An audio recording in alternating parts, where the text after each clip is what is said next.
The morning sun cast long shadows across the wealthy neighborhood of Heights as Sarah Washington adjusted her worn apron and climbed the stone steps to the Henderson mansion. At 62, she had been cleaning houses for most of her adult life, but the Henderson family had employed her for the past 15 years. They treated her well, paid her fairly, and never looked down on her the way some of her other employers did. Sarah pulled out her key and entered through the side door, as was her routine every Tuesday and Friday. The house felt different today, heavier somehow, though she couldn't quite put her finger on why. Mrs. Helen Henderson sat in the sunlit breakfast nook, still in her silk robe, staring out the window with red-rimmed eyes. Her usually perfect hair hung limp around her shoulders, and her hands trembled slightly as they gripped a cold cup of coffee. "Good morning, Mrs. Henderson," Sarah said softly, setting down her cleaning supplies. "Are you feeling all right today?" Helen turned slowly, and Sarah saw the deep grief etched into her employer's face. The woman who usually greeted her with a warm smile and updates about her garden or her book club looked like she had aged 10 years overnight. "Oh, Sarah," Helen whispered, her voice breaking. "I don't know how I'm going to get through this." Sarah had heard the news, of course. The whole neighborhood had been talking about it for weeks. Tommy Henderson, the family's 18-year-old son, had been declared dead after a devastating car accident 3 months ago. His body had never been recovered from the river, but after extensive searches, the police had finally closed the case. The memorial service had been held just last week, and Sarah had watched from her kitchen window as a steady stream of mourners filed into the Henderson home. "I'm so sorry for your loss, ma'am," Sarah said, meaning every word. She had watched Tommy grow up from a mischievous little boy into a kind young man who always remembered to ask about her and help carry her heavy cleaning supplies. Helen nodded weakly and stood up, wrapping her robe around her thin frame. "I think I'm going to lie down for a while. Please just do whatever needs doing." As Helen disappeared upstairs, Sarah began her cleaning routine, but her heart wasn't in it. She had seen grief before, had experienced it herself when her own husband passed 5 years earlier, but there was something particularly tragic about a parent losing a child. The natural order felt disrupted, wrong somehow. She moved through the house mechanically, dusting furniture that didn't need dusting, organizing spaces that were already perfectly arranged. The Henderson home had always been immaculate, but since Tommy's accident, it had taken on an almost museum-like quality. His room remained exactly as he had left it, his football trophies gleaming on the shelves, his graduation cap still hanging on the bedpost where he had tossed it after the ceremony just 4 months ago. By early afternoon, Sarah had finished most of her usual tasks. She decided to tackle the windows, something that always helped her think clearly. As she worked on the large picture window in the living room, she found herself looking out across the neighborhood toward the old Blackwood property. The Blackwood house had been abandoned for nearly 2 years now. Old Mr. Blackwood had died without any known relatives, and the property had been tied up in legal proceedings ever since. The once-grand Victorian home now stood empty, its windows dark, its garden overgrown with weeds. The neighborhood association had complained repeatedly about the eyesore, but nothing had been done. Sarah had always felt slightly uneasy about the abandoned house. Sometimes, late in the evening when she was walking to the bus stop after a long day of work, she thought she saw flickering lights in the upper windows. She had mentioned it once to Mrs. Henderson, who had dismissed it as probably just reflections from passing cars or maybe squatters who had found a way inside. Today, as she cleaned the window, Sarah found herself staring at the Blackwood house more intently than usual. Something seemed different about it, though she couldn't identify what exactly. The afternoon sun was hitting it at just the right angle, and for a moment, she could swear she saw movement in one of the upstairs windows. She rubbed her eyes and looked again. Nothing, just the dark, empty windows staring back at her like hollow eyes in a skull. "I'm getting old," she muttered to herself, returning to her window cleaning. But the feeling of unease lingered. Throughout the rest of the afternoon, she found herself glancing toward the abandoned house, drawn by some inexplicable instinct that something wasn't right. At 4:30, Sarah finished her work and gathered her supplies. Mrs. Henderson was still upstairs, and Sarah could hear the faint sound of crying through the bedroom door. She considered knocking, offering to make some tea or perhaps prepare dinner, but decided that the grieving mother probably needed her privacy. Instead, Sarah let herself out quietly and began her walk to the bus stop. The late afternoon air was crisp with the promise of autumn, and the tree-lined streets of Heights were picture-perfect in the golden light. This was a safe neighborhood, the kind of place where children rode their bikes without supervision and people left their doors unlocked. As she walked, Sarah's path took her closer to the Blackwood property than usual. The house loomed ahead of her, its Gothic architecture more imposing in the lengthening shadows. The wrought iron fence that surrounded the property was twisted and rusted, and the gate hung open on broken hinges. Sarah slowed her pace as she approached. Something was definitely different about the house today. There was a quality to the silence around it that felt charged, expectant. Even the birds seemed to avoid the area, and Sarah realized she couldn't hear any of the usual neighborhood sounds when she was this close to the property. That's when she heard it. A faint sound almost too quiet to register coming from somewhere inside the house. It sounded like crying or maybe whimpering. Sarah stopped walking entirely and listened more carefully. There it was again, definitely coming from inside the abandoned house. It was a human sound, she was certain of that, and it filled her with a cold dread that she couldn't explain. Her first instinct was to hurry past and pretend she hadn't heard anything. Whatever was in that house, it wasn't her business. She was just the maid, just trying to get home after a long day of work. But something held her back, some deeper instinct that told her this was important, that she needed to investigate. Sarah approached the broken gate carefully, her heart pounding.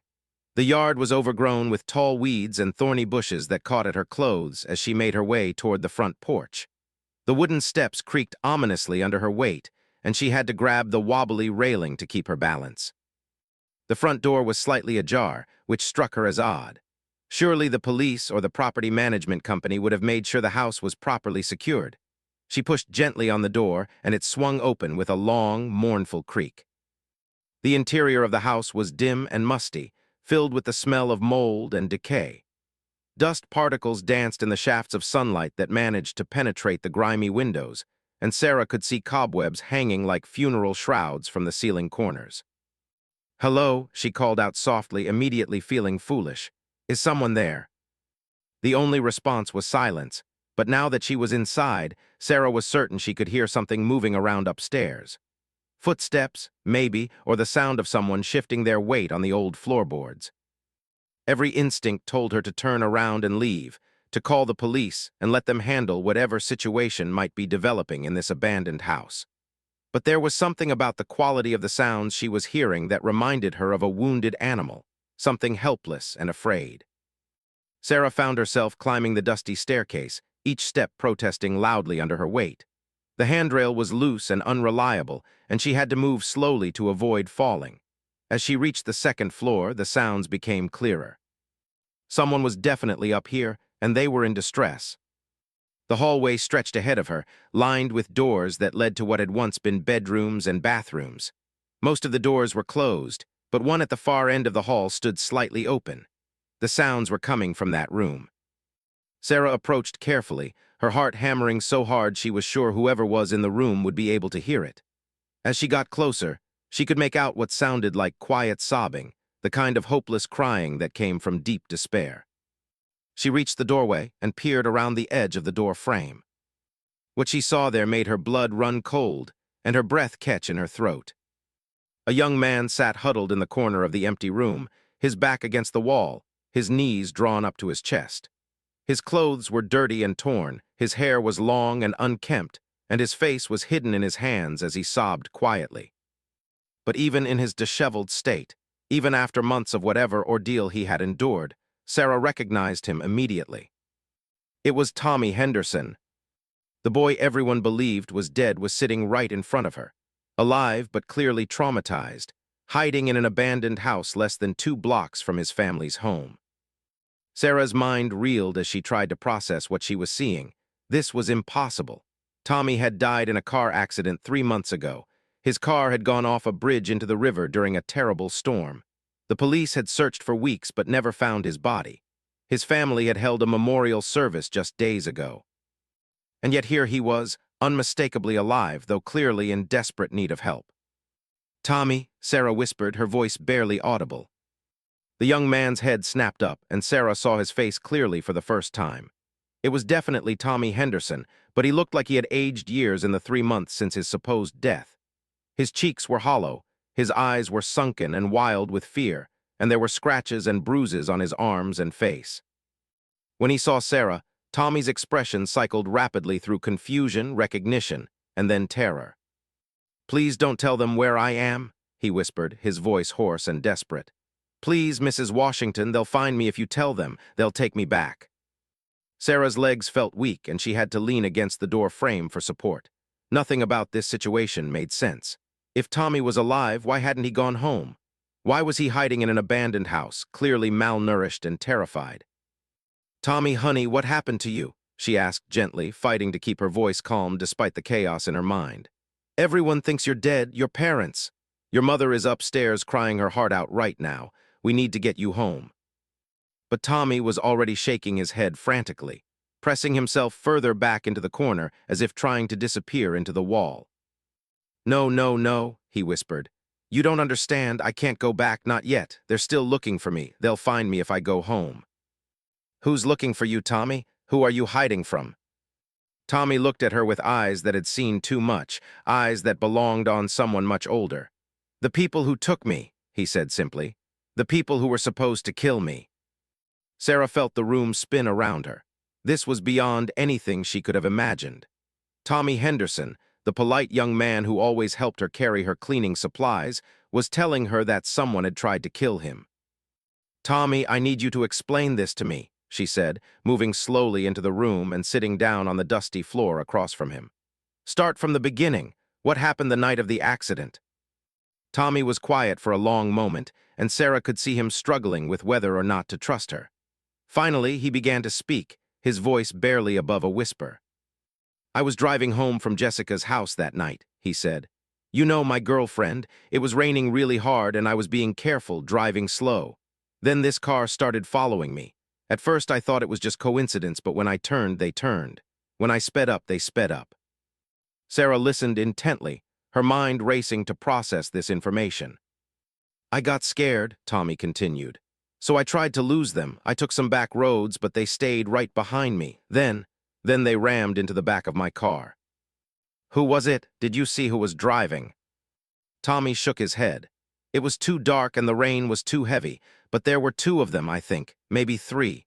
They forced me off the road and my car went down the embankment toward the river." "But Tommy, your car went into the river. The police found skid marks on the bridge." "No," Tommy said firmly. "My car didn't go into the river. It got stuck in the trees about halfway down the embankment. I was hurt, but not badly. I was trying to climb back up to the road when these men found me." Sarah felt a chill run down her spine. "What men?" "The same ones who had been following me. They came down the hill with flashlights. I heard one of them say something like, 'We need to make sure he's dead,' and push the car into the water." "Oh my God, Tommy." "I hid behind a tree and watched them. They pushed my car the rest of the way down into the river. Then they spent a long time looking for me with their flashlights, but the rain was so heavy and it was so dark that they couldn't find me." Tommy paused, wiping his nose on his dirty sleeve. Sarah could see that reliving this memory was painful for him. "I stayed hidden until they left," he continued. "Then I tried to climb back up to the road, but I was hurt worse than I thought. My leg was messed up, and I was bleeding from a cut on my head. I managed to make it to this old hunting cabin about a mile through the woods." "Why didn't you call for help? Why didn't you contact the police or your parents?" Tommy's expression darkened. "Because I figured out who was trying to kill me," he said, "and I realized that if I came forward too soon, they would just try again." Sarah waited for him to continue, though part of her wasn't sure she wanted to hear the rest of this story. "My dad's been getting threatening letters for months," Tommy explained. "Someone's been trying to force him to sell his construction company.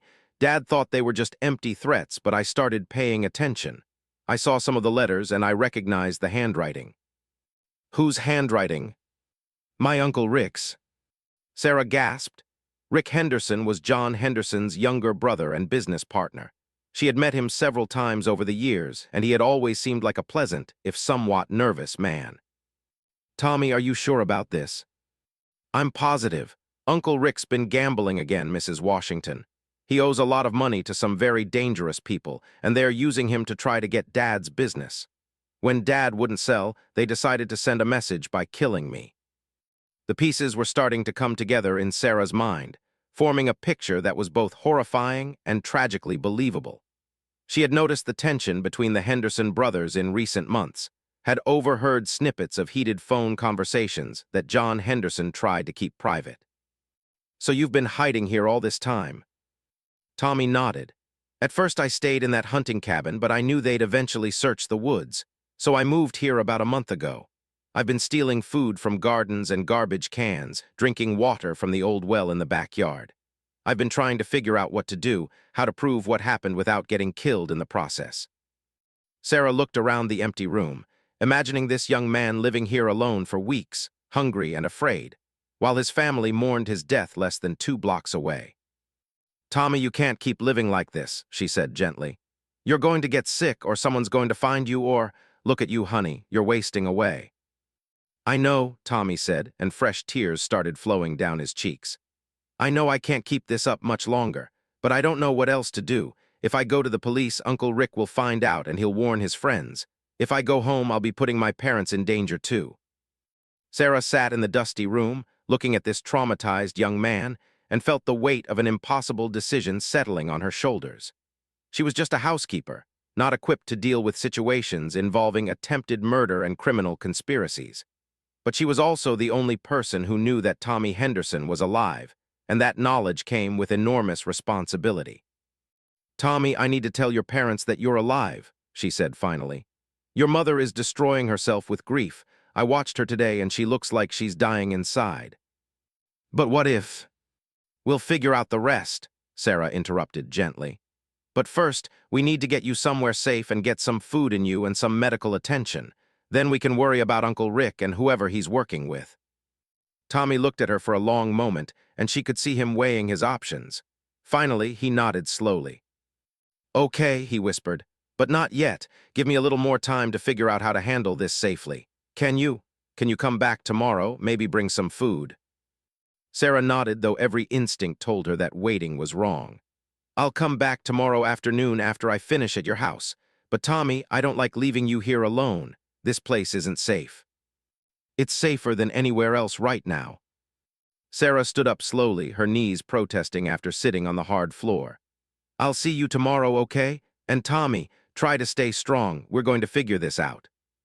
As she made her way back downstairs and out of the abandoned house, Sarah's mind was spinning with the implications of what she had just learned. Tommy Henderson was alive, but he was in terrible danger. His own uncle had tried to have him killed, and there were apparently other people involved who wouldn't hesitate to finish the job if they discovered Tommy had survived. The walk back to the bus stop felt surreal. She passed the Henderson house and saw lights on in the kitchen, probably John Henderson coming home from another day of trying to hold his business and his family together in the aftermath of his son's supposed death. She imagined Helen Henderson upstairs, still crying, still consumed by grief that was entirely unnecessary. Sarah had always prided herself on being a straightforward person who didn't get involved in her employers' personal lives beyond what was necessary for her work. But this situation was different. This was about a young man's life, about parents who were suffering needlessly, about dangerous people who thought they had gotten away with attempted murder. As she waited for the bus, Sarah realized that her life had just become much more complicated. She was now keeping a secret that could either save Tommy Henderson's life or get them both killed. The quiet, predictable routine of cleaning houses and going home to her small apartment had been shattered by 10 minutes in an abandoned house. The bus arrived, and Sarah climbed aboard, nodding to the familiar driver who always greeted her with a smile. She took her usual seat near the back and stared out the window as Heights passed by, looking peaceful and normal in the evening light. But she knew now that beneath the surface of this quiet neighborhood, something dark and dangerous was unfolding. Tomorrow, she would have to decide how to handle the most important secret of her life. Tonight, she could only pray that Tommy would be safe in that abandoned house for one more night, and that she would find the wisdom to help him navigate the treacherous situation he found himself in. Sarah Washington barely slept that night.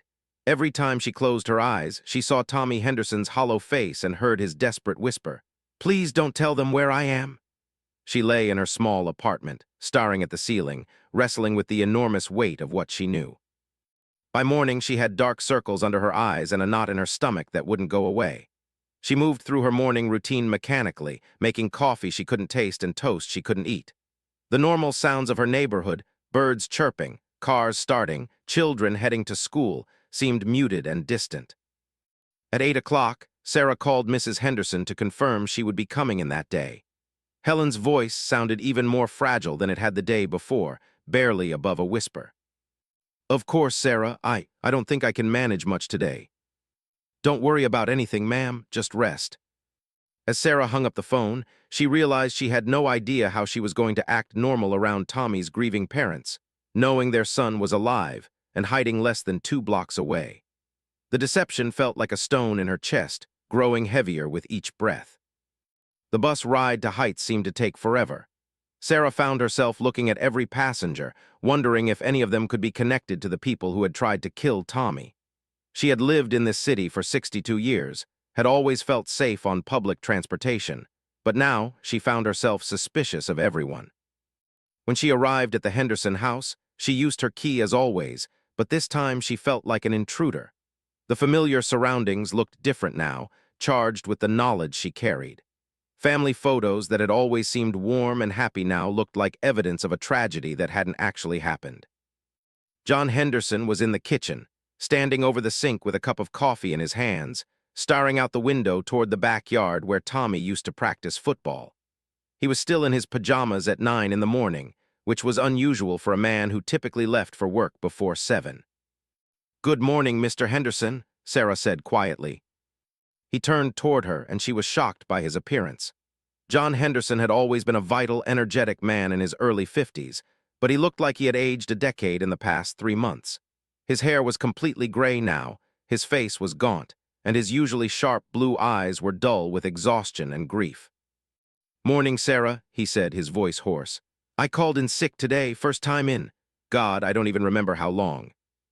Sarah set down her cleaning supplies and looked at this broken man, knowing she held the power to end his suffering with a few simple words.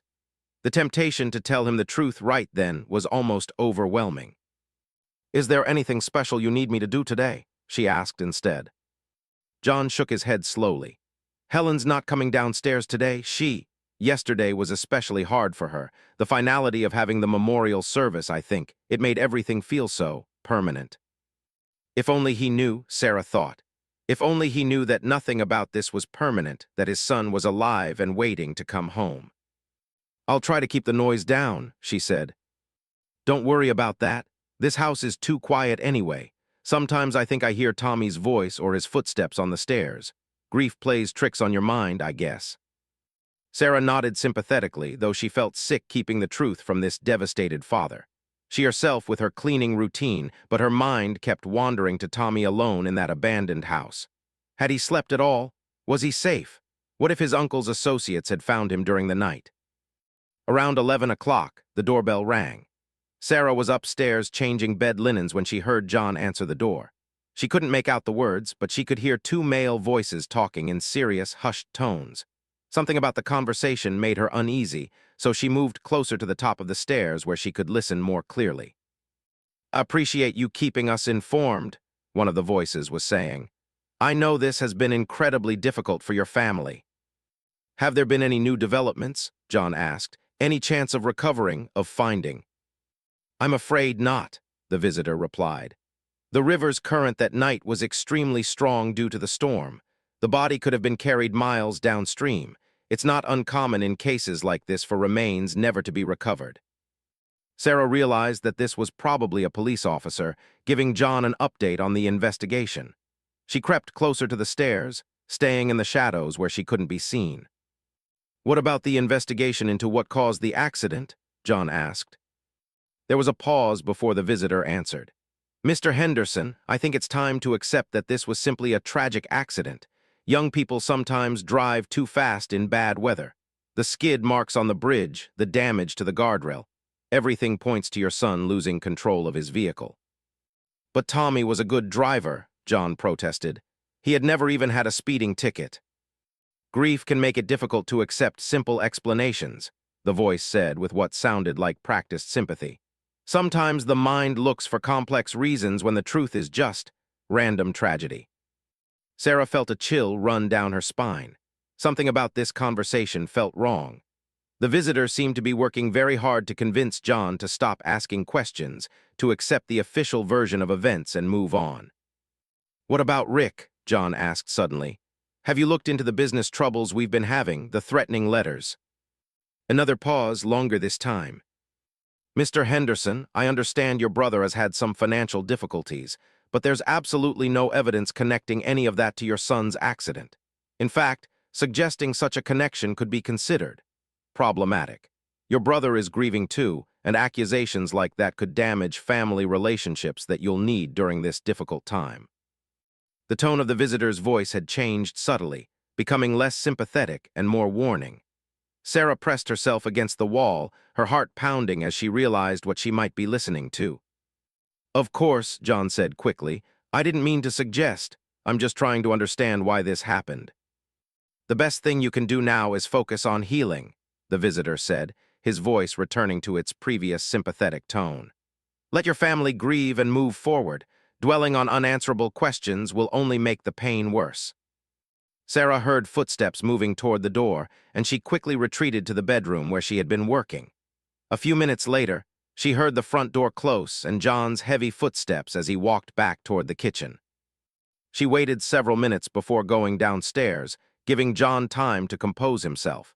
When she entered the kitchen, she found him sitting at the table with his head in his hands. "Everything all right, Mr. Henderson?" she asked gently. He looked up at her with red-rimmed eyes. "The police stopped by with an update. They're officially closing the case. Tommy is legally dead now." Sarah felt like she had been punched in the stomach.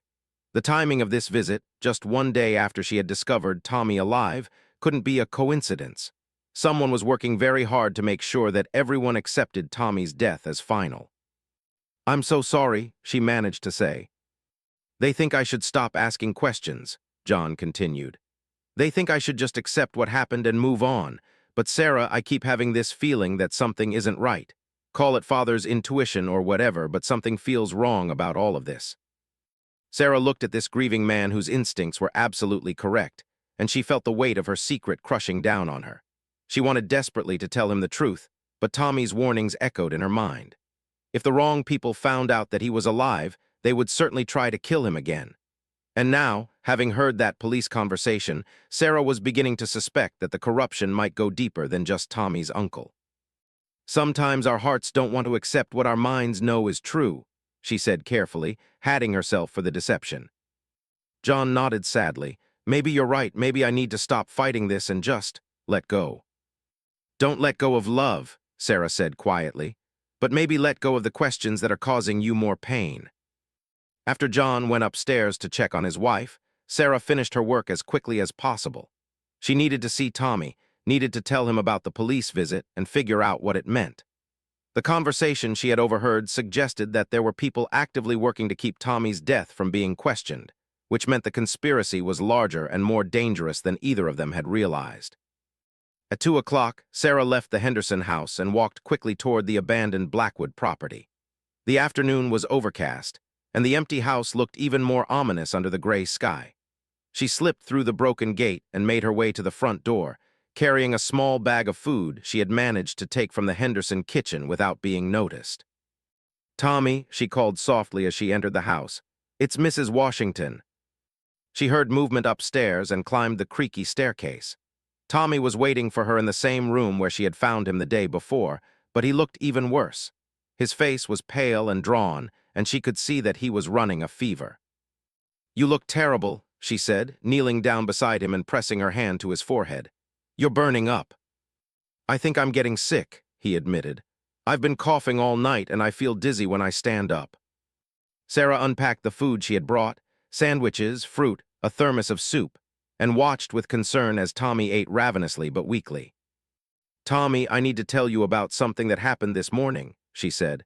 "A police officer came to your house." Tommy stopped chewing and looked at her with frightened eyes. "He told your father that they're officially closing the case. They're declaring you legally dead." "What does that mean?" "I think it means that someone wants to make absolutely sure that no one keeps investigating your disappearance. The timing is too convenient, just one day after I found you." Tommy set down his sandwich, his appetite apparently gone. "Do you think they know I'm alive?" I don't think so, but I'm worried about who might be involved in this cover-up. The police officer seemed very interested in convincing your father to stop asking questions about the business troubles and the threatening letters. You think the police are part of it? Sarah hesitated. I don't know, maybe just one or two officers, or maybe they're just being influenced by people they don't realize are corrupt. Tommy leaned back against the wall, looking overwhelmed. This is getting too big, Mrs. Washington. If we can't trust the police, then who can we trust? Sarah had been thinking about the same question all morning. I think we need to find someone outside the local system, maybe the FBI or the state police or a newspaper reporter, someone who can investigate this independently. But how do we do that without exposing me? I don't think we can, Sarah said gently. Tommy, I think the time for hiding is over. You're getting sick, and the people looking for you aren't going to stop. If anything, they might get more aggressive now that they think they've successfully closed the case. Tommy was quiet for a long moment, staring at the floor. When he looked up at her again, his eyes were filled with a determination she hadn't seen before. You're right, he said. I can't keep living like this, and my parents don't deserve to suffer when I could end their pain. So what do you want to do? I want to go home, Tommy said simply. I want to hug my mom and tell my dad that I'm alive. I want to sleep in my own bed and eat a real meal and feel safe again. But what about your uncle? What about the people who tried to kill you? We'll deal with them. But I can't hide forever, and every day I stay hidden is another day my parents think I'm dead. Sarah nodded, understanding his decision even though it scared her. Okay, but we need to be smart about this. We need to have a plan that keeps you safe. What kind of plan? Sarah thought for a moment. First, we need to document everything. Write down exactly what happened the night of the accident with as many details as you can remember. We need to have proof of what really occurred. Okay. Second, we need to figure out who we can trust. Maybe we should approach a federal agency, someone who doesn't have connections to the local police or your uncle's business associates. How do we do that? I have a nephew who works for the state attorney general's office, Sarah said, remembering's job investigating white-collar crime. Maybe he can help us figure out the right people to contact. Tommy nodded enthusiastically. That sounds good. When can we talk to him? Let me call him tonight, feel out the situation without giving too much away. If he thinks he can help, maybe we can arrange a meeting. What about my parents? How long do we have to keep lying to them? Sarah saw the pain in his eyes and felt her heart breaking for him. Soon, honey. If everything goes right, maybe we can tell them the truth very soon. They spent the next hour planning their approach. Tommy wrote out a detailed account of what had happened the night of the accident, including descriptions of the men who had chased him and forced his car off the road. Sarah helped him remember details that might be important: the make and model of the vehicle that had been following him, the approximate time everything had occurred, any distinctive voices or phrases he had overheard. As Tommy wrote, Sarah kept watch at the window, making sure no one was approaching the abandoned house. The neighborhood was quiet, but she couldn't shake the feeling that they were being watched. Every car that drove by made her nervous, every movement in her peripheral vision made her jump. Mrs. Washington, Tommy said suddenly, what if something happens to me before we can tell the truth? What if my uncle's friends find me? Nothing's going to happen to you, Sarah said firmly, though she wasn't at all certain of that. But if it does, promise me you'll tell my parents what really happened. Promise me you'll make sure they know I didn't just lose control of my car on that bridge. Sarah looked at this brave young man who had survived an attempted murder and weeks of hiding, and felt a surge of protective anger toward anyone who would try to hurt him. I promise, she said, but you're going to be able to tell them yourself. As the afternoon wore on, they refined their plan. Sarah would contact her nephew that evening and arrange a meeting with someone from the state attorney general's office. If that went well, they would move forward with exposing the truth. If it didn't, they would have to consider other options. There's one more thing we need to think about, Sarah said as she prepared to leave. Your uncle will be at your house for dinner Sunday night. Your mother mentioned it yesterday. That could be an opportunity to confront him with what we know. Tommy's eyes darkened. I want to see his face when he realizes I'm alive. Tommy, that could be dangerous, if he realizes we know what he did. I know, Tommy interrupted. But Mrs. Washington, I need him to know that his plan failed. I need him to know that I survived and that I remember everything." Sarah understood the anger behind Tommy's words, but she was worried about his safety. "Let's see what my nephew says first. Maybe there's a way to handle this that doesn't put you in direct danger." As she gathered her things to leave, Sarah felt a mixture of hope and terror. They were finally taking action, finally moving toward exposing the truth and reuniting Tommy with his family. But they were also stepping into very dangerous territory, going up against people who had already proven they were willing to kill. "I'll see you tomorrow," she told Tommy. "And Tommy, try to stay strong just a little bit longer. This nightmare is almost over." As Sarah left the abandoned house and walked back toward the bus stop, she didn't notice the dark sedan that had been parked across the street for the past hour, or the man inside it who had been watching the Blackwood property through binoculars. She didn't see him reach for his cell phone or hear him make a quiet call to report that someone had been visiting the abandoned house.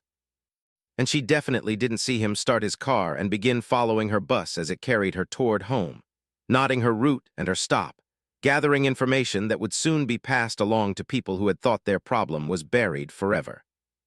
That evening, Sarah sat in her small apartment, staring at the phone and gathering courage to make the most important call of her life. Williams, her sister's boy, worked as an investigator for the state attorney general's office, specializing in corruption cases. She hadn't spoken to him in months, and she wasn't sure how to explain what she had discovered without sounding like she was losing her mind. Finally, she dialed his number. "Aunt Sarah's voice was warm and surprised. "It's so good to hear from you. How are you doing?" I'm okay, honey, but I need to talk to you about something serious, something that might be related to your work." The warmth in his voice was immediately replaced by professional attention. "What's going on?" Sarah took a deep breath and chose her words carefully. "I think I've stumbled onto something involving attempted murder and police corruption. I know how that sounds, but I need to know if there's someone trustworthy I can talk to about this." There was a moment of silence before responded. "Aunt Sarah, this doesn't sound like something you should be involved in. Maybe you should just call the regular police." "I can't trust the local police," Sarah interrupted. "That's part of the problem." "Okay," said his voice becoming more serious. "Can you give me some details without naming names?" Sarah explained the situation as carefully as she could, leaving out Tommy's identity but describing the attempted murder, the cover-up, and her concerns about local law enforcement. As she talked, she could hear taking notes.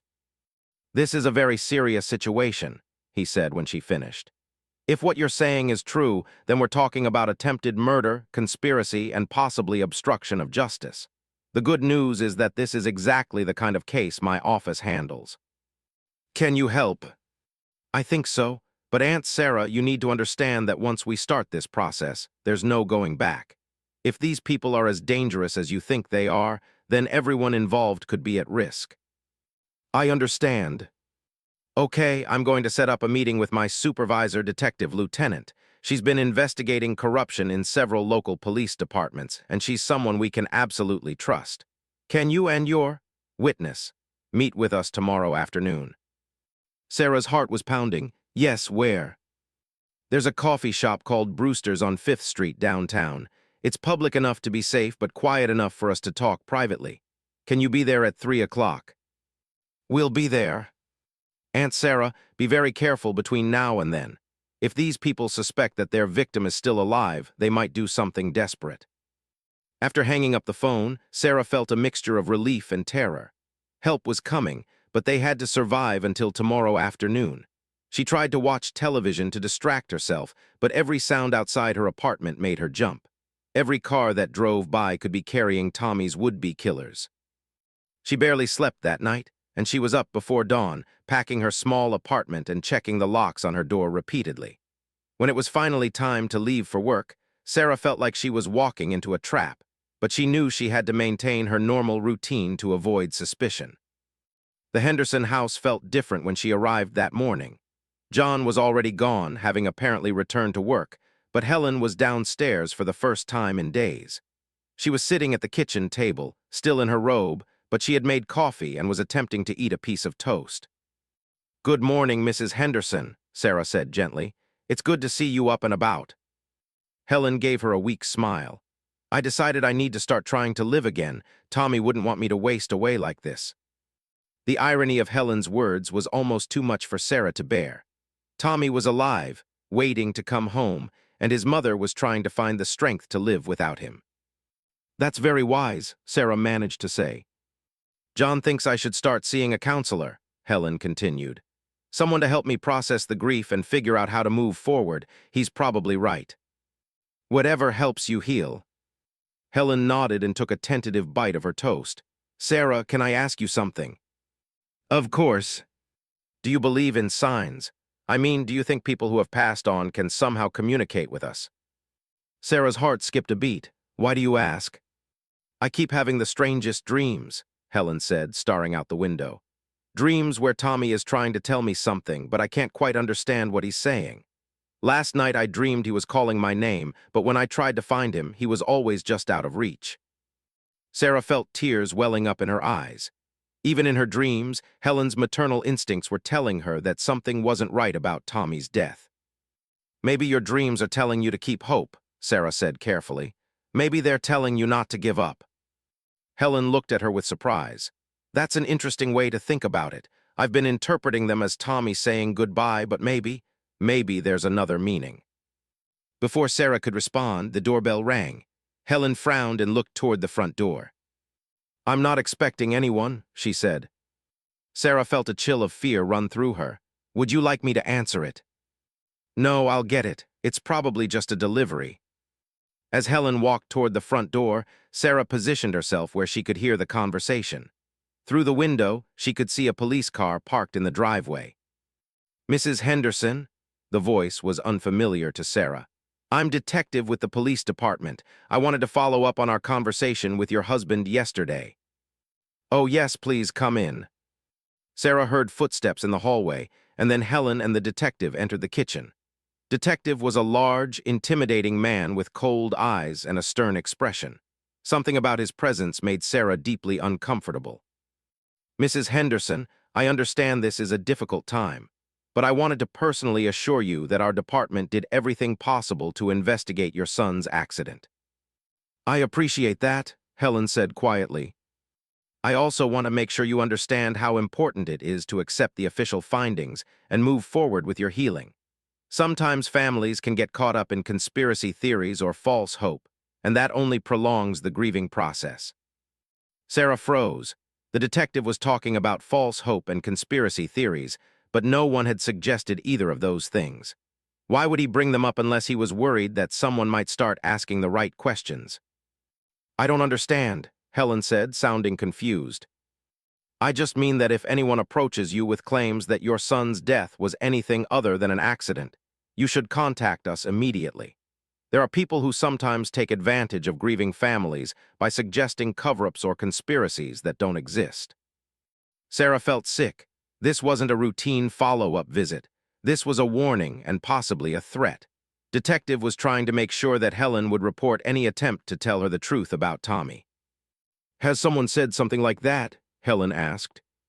Not specifically, but we've had situations in other cases where well-meaning people have caused additional pain to families by suggesting alternative theories about what happened to their loved ones.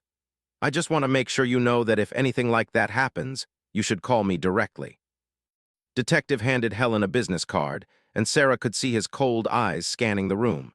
When his gaze fell on her, she felt like he was looking right through her, evaluating whether she might be a threat. Is this your housekeeper? He asked Helen. Yes, this is Sarah Washington. She's been with our family for many years. Detective looked directly at Sarah. Ma'am, I hope you understand the importance of not spreading rumors or encouraging false hope during this difficult time. Of course, Sarah managed to say, though her voice sounded shaky even to her own ears. Good, well, Mrs. Henderson, I think that covers everything. Please don't hesitate to call if you need anything. After Detective left, Helen sat back down at the kitchen table, looking troubled. That was strange, she said. Why would he think someone might tell us conspiracy theories about Tommy's accident? Sarah's mind was racing. Detective's visit confirmed her worst fears about police involvement in the cover-up, but it also meant that time was running out. If the corrupt officers suspected that someone knew the truth, they might take action to silence witnesses. Maybe he's just being thorough, Sarah said, trying to keep her voice casual. Maybe, Helen said, but she didn't sound convinced. Sarah finished her work as quickly as possible, desperate to get to Tommy and warn him about the detective's visit. But when she tried to leave early, Helen asked her to stay longer. "John is working late tonight and I don't want to be alone," Helen explained. "Would you mind keeping me company for a while?" Sarah couldn't refuse without seeming suspicious, so she spent the next 2 hours making small talk with Helen while her anxiety grew stronger by the minute. Finally, at 4 o'clock, she was able to leave. But when she arrived at the abandoned house, Tommy wasn't there. "Tommy," she called out as she searched the empty rooms. "Tommy, where are you?" The house was completely silent. Tommy's few belongings were gone, and there was no sign that he had been there recently. Sarah felt panic rising in her chest as she realized that something had gone terribly wrong. She was about to leave when she heard a car door slam outside. Sarah rushed to the window and saw a detective getting out of an unmarked police car. With him were 2 other men she didn't recognize, but they had the hard, dangerous look of professional criminals. Sarah's blood ran cold as she realized that they were here to search the house, and that they might have already found Tommy. She looked around frantically for somewhere to hide, settling on a closet in the back bedroom. From her hiding place, she could hear the men enter the house and begin searching systematically. They were looking for evidence that someone had been staying there, and they were being very thorough about it. "Someone's definitely been living here," one of the men said. "Recent food scraps, makeshift bedding, but whoever it was cleared out." "How recent?" Detective asked. "Within the last few hours, I'd say." Sarah held her breath as footsteps approached the closet where she was hiding. The door handle turned slowly, and she pressed herself back against the wall, praying that the darkness would conceal her. The closet door opened, and she could see Detective's silhouette against the light from the room. He stood there for a long moment, looking directly at where she was hiding, and Sarah was certain he could see her. Then his phone rang. He answered curtly, "What, are you sure? Okay, we're on our way." He closed the closet door and called out to the other men. "We need to go." They found him. Sarah heard the men leave the house quickly, their car doors slamming and the engine starting. She waited several more minutes before emerging from the closet, her legs shaking so badly she could barely walk. They had found Tommy. Detective's phone call had been about finding Tommy, and now they were going to wherever he was. Sarah knew she had to do something, but she felt completely helpless. She was just one person against what appeared to be a conspiracy involving multiple corrupt police officers and dangerous criminals. That's when she remembered her meeting with a detective. She checked her watch and realized it was already past 5 o'clock. The meeting at the coffee shop was supposed to be at 3, and she had missed it completely. Sarah used her cell phone to call, praying that he would answer. "Aunt Sarah, where are you? We waited for over an hour." "Something terrible has happened. They found him. The corrupt police officers found the witness, and I think he's in serious danger." "Slow down and tell me exactly what's happening." Sarah quickly explained about Detective's visit, finding Tommy gone from the abandoned house, and overhearing the conversation about finding him. "Aunt Sarah, you need to get somewhere safe right now. If these people know you're involved, you could be in danger too." "I can't worry about that now. We have to help Tommy." "Who is Tommy?" Sarah realized she hadn't told the witness's real name. "Tommy Henderson. He's the son of my employers. Everyone thinks he died in a car accident 3 months ago, but he survived an attempted murder and has been hiding ever since." There was a moment of stunned silence before responded. "The Henderson case? Aunt Sarah, I've been following that case. There have been some very strange aspects to the investigation." "What do you mean?" "Detective has been looking into several cases where the local police seem to shut down investigations prematurely. The Henderson case was one of them. We suspected something wasn't right, but we didn't have any evidence." "Well, now you do, but we have to find Tommy before they kill him." "I'm calling Detective right now," said. "Can you meet us at the State Police Barracks on Highway 9? We need to coordinate a response before these people have time to cover their tracks." "I'll be there in 20 minutes. As Sarah made her way toward the State Police Barracks, her phone rang. The caller ID showed Helen Henderson's number. "Sarah, thank God." Helen's voice was breathless with excitement. The most amazing thing has happened. Tommy is alive. He's here. He's home. He's safe. Sarah nearly dropped the phone. What, how? He just walked through the front door 10 minutes ago. He's hurt and he's been through something terrible, but he's alive, Sarah. My son is alive. Mrs. Henderson, listen to me very carefully, Sarah said urgently. You need to get Tommy and Mr. Henderson and leave the house right now. The people who tried to kill Tommy are still out there and they might be coming. What are you talking about? Tommy told us what happened about Rick and the men who tried to kill him, but... Mrs. Henderson, where is Mr. Henderson's brother Rick right now? He came over as soon as John called him. He said he wanted to see Tommy to welcome him back. Sarah felt her blood turn to ice. Mrs. Henderson, Rick is one of the people who tried to kill Tommy. You need to get away from him right now. But before Helen could respond, Sarah heard shouting in the background, then the sound of the phone clattering to the floor. The line went dead. Sarah immediately called back. They're at the Henderson house. Tommy went home, but his uncle is there, and I think something terrible is happening. State police are already on their way, said. Detective mobilized a team as soon as I told her what was happening. But Sarah, you need to stay away from there. This is too dangerous.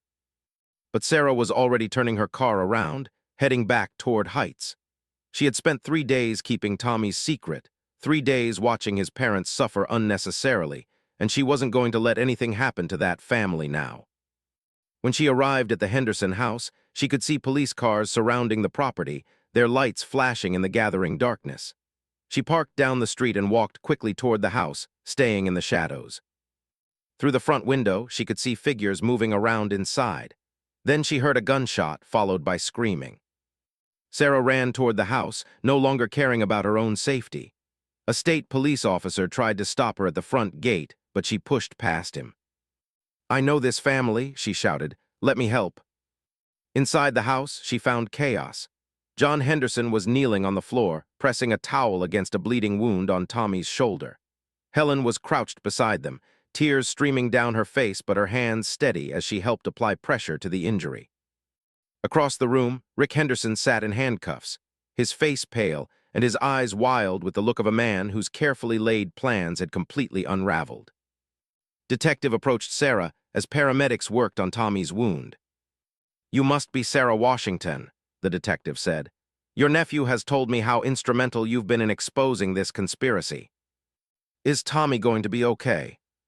The wound isn't life-threatening. He's lucky his uncle's aim was off.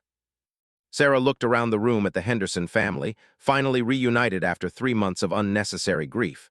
Tommy was pale and weak, but he was alive and safe. John was crying openly, holding his son's hand and whispering apologies for not protecting him.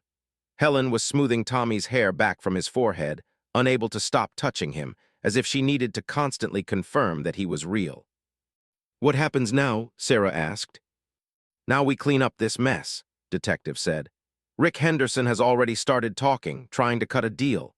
Apparently he owes a lot of money to some very dangerous people, and they convinced him that staging his nephew's death would pressure his brother into selling the construction company. When the plan failed and Tommy survived, they decided to finish the job. What about detective? He's been arrested, along with 2 other officers who were being paid to keep the investigation from going anywhere. This conspiracy reaches pretty deep, but will get everyone involved. Sarah nodded, feeling a mixture of relief and exhaustion. The nightmare was finally over. Tommy looked over at her from where he lay on the couch, his face pale but his eyes bright with gratitude. Mrs. Washington, he said weakly, you saved my life. You saved your own life, honey, Sarah replied. I just made sure the truth came out. Helen Henderson came over and wrapped Sarah in a tight hug, tears still streaming down her face. I don't know how to thank you, she whispered. You brought my son back to me. As Sarah held this grateful mother, watching John Henderson stroke his son's hair and listening to detective coordinating the arrests of the corrupt officers, she felt a deep sense of satisfaction. She had always been just the maid, just someone who cleaned houses and tried to stay out of other people's business. But sometimes, being in the right place at the right time meant that even ordinary people could do extraordinary things. Sometimes, the person who cleaned the windows was the one who could see most clearly what others had missed. 3 months later, Rick Henderson and his associates were sentenced to long prison terms for attempted murder and conspiracy. Detective and the other corrupt officers lost their jobs and faced their own criminal charges. The Henderson Construction Company remained in the family, stronger than ever after surviving the attempt to destroy it. Tommy recovered completely from his ordeal, both physically and emotionally. He returned to college with a renewed appreciation for life and family, and a determination to study criminal justice so he could help other victims of violent crime. John and Helen Henderson emerged from their ordeal with their marriage stronger and their family bonds deeper than ever before. They had learned that love could survive even the darkest circumstances, and that sometimes miracles came in the form of a brave housekeeper who refused to stay silent when she witnessed injustice. And Sarah Washington returned to her quiet life of cleaning houses and taking the bus home each evening. But now she knew that beneath the surface of any ordinary day, there might be opportunities to make a difference, to stand up for what was right, and to help families find their way back to each other. She had always been just the maid, but for 3 crucial days she had been a guardian angel, a detective, and a hero, and that knowledge would warm her heart for the rest of her life. The next phase of this dangerous game was about to begin, and Sarah Washington had no idea that by trying to save Tommy Henderson, she might have just painted a target on both of their backs. As the bus carried her toward home, Sarah Washington had no idea that her discovery would set in motion a chain of events that would expose corruption, reveal family secrets, and ultimately determine whether justice would prevail or whether evil would triumph in the seemingly perfect neighborhood of Heights.